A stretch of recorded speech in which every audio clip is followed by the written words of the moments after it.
Welcome to Dishing Up Nutrition's Ask a Nutritionist podcast, brought to you by Nutritional Weight and Wellness. I'm Kristi Kalinsky, a registered and licensed dietitian. We're thrilled to be celebrating 20 years on air, discussing the connection between what you eat and how you feel, while sharing practical, real-life solutions for healthier living through balanced nutrition. Thank you for your support and listening over the years. If you're enjoying the podcast you've been listening to, let us know by leaving a rating or review on Apple Podcasts or Spotify. Now, let's dive into today's question. Today's question is from one of our Dishing Up Nutrition listeners, and it reads as follows. Why do we have different food cravings other than sugar, and what can be done about it? For example, craving fats such as nuts and grabbing a handful of them even after eating a healthy, well-balanced meal.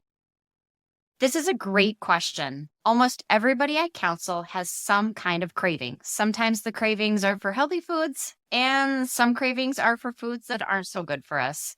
Before I answer this question, let me give some background on cravings in general.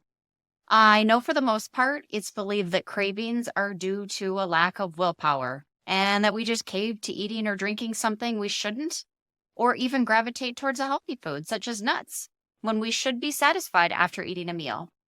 The lack of willpower actually isn't the case. There are various reasons why we have cravings. So we're going to dive into those different reasons why and how we go about fixing those underlying issues. So the first thing we want to look at are our blood sugar levels throughout the day. Have you ever noticed that your cravings are worse when you've gone a long period of time without eating, say 3 or 4 hours or more? When your blood sugar levels dip low, your body's main job is to get it back up into that normal or more comfortable range. You will crave foods that break down into sugar or glucose rapidly, so your blood sugar rises as fast as possible. So the foods that break down into sugar quickly are processed carbohydrates, either in a salty form, think chips, popcorn, crackers, or bread, or more sugary forms like candy, ice cream, cookies, or chocolate.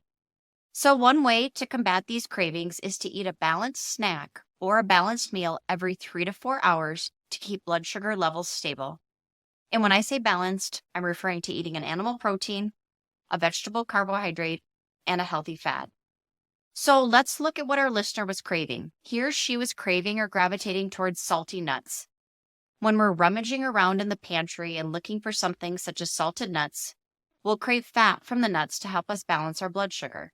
I would ask this person, has it been more than 3 or 4 hours since their last meal or snack? Or did they indulge in too many of those starchy carbohydrates or sugary ones like I listed, and their blood sugar now is too high? Low blood sugar and high blood sugar may be making this person gravitate towards a fat such as nuts. Other things that people may crave when their blood sugar is out of whack are sour cream, peanut butter, and fried foods. Speaking of foods to eat, another thing to reflect upon in regards to cravings is how much protein you're eating daily. Not getting enough protein leads to cravings. So you may be asking yourself, what does eating enough good quality animal protein have to do with cravings? Well, proteins break down into amino acids in our body. The amino acids are the building blocks for making the feel-good chemicals in our brain known as neurotransmitters.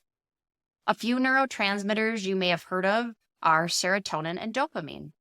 When we have adequate and steady levels of those feel-good chemicals in our brain, it can really help minimize our cravings. The goal is to get a minimum of 12 to 14 ounces of animal protein spread throughout the day in increments of 4 to 5 ounces at meals and a few ounces at snacks to maintain those adequate levels of those neurotransmitters or feel-good chemicals in our brain. Men may need slightly more protein than this at approximately 6 ounces of protein at meals and 2 to 3 ounces at snacks. So for the person that asked the question about wanting nuts after a meal, it could be that they didn't eat enough protein at that meal, or they didn't eat enough protein earlier in the day. The salt piece of it can indicate that they're trying to hit those feel-good sensors up in their brain, particularly the serotonin sensors. When the serotonin sensors light up in our brain, we feel calm, it lessens our anxiety, and it provides us some inner peace. People will also gravitate towards starchy carbohydrates like bread, cereal, pasta, crackers, chips, French fries, and chocolate to get the same effect with the rush of serotonin in their brain. We're going to take a quick break, and when we return, I'll be sharing 2 more common reasons why people have cravings. Welcome back. We've discussed 2 reasons why individuals have cravings for healthy foods and those unhealthy foods, which are related to a blood sugar imbalance and low protein intake. Let's look at 2 more reasons. Let's reflect on gut health next. If your gut is unhealthy, there are a few problems you might experience. First of all, you may struggle with symptoms like heartburn, feeling full quickly, bloating, gas, constipation, and/or diarrhea. When you're placing good, healthy foods in your body, your gut may not be able to break down and absorb the nutrients from your body properly when you have an unhealthy gut, leaving you with deficiencies in the body. With these deficiencies, you're going to crave certain kinds of food. So, for example, if you haven't extracted and absorbed enough magnesium from your foods, you might experience chocolate cravings. If you aren't getting enough zinc in your diet, you'll experience cravings for sweets after meals. If you're low on iron, you may start chewing on ice, or of all things, you may crave and want to eat dirt. I actually saw this occasionally when I worked at WIC, where I counseled quite a few pregnant women that were low on iron, and they actually told me they wanted to eat dirt. If you crave salt, such as the person that asked about the nut craving after a meal, that can indicate a potassium deficiency. It's interesting how our bodies respond when we're deficient in something we need. The second thing that happens with an unhealthy gut is that unhealthy gut microbiome, or those bad gut bugs, will chirp at us to eat more unhealthy foods so they get fed and they can continue to grow and proliferate. If we stop eating those foods, they no longer can grow and eventually they die off. In addition to no longer eating processed unhealthy foods, you can also take a good quality probiotic to ensure there are enough good gut bugs or a healthy gut microbiome so you're interested in eating the good or healthy foods your body needs. It will also help you digest and properly absorb your foods so you don't experience some of the deficiencies I mentioned. In addition, the probiotic can also help you with the uncomfortable gut symptoms you may be experiencing. Lastly, if you don't get adequate amounts of sleep, which is considered 7.5 to 8 hours nightly, you will on average eat 600 more calories per day. 300 of those 600 calories will be good or healthier foods, such as the nuts that our listener was craving. And the other 300 of the 600 calories are typically bad or unhealthy foods. We gravitate towards those unhealthy foods like sugar and caffeine and the like for a pick-me-up due to the sluggishness or low energy we have from the lack of sleep. I would also ask the listener if they're getting adequate sleep.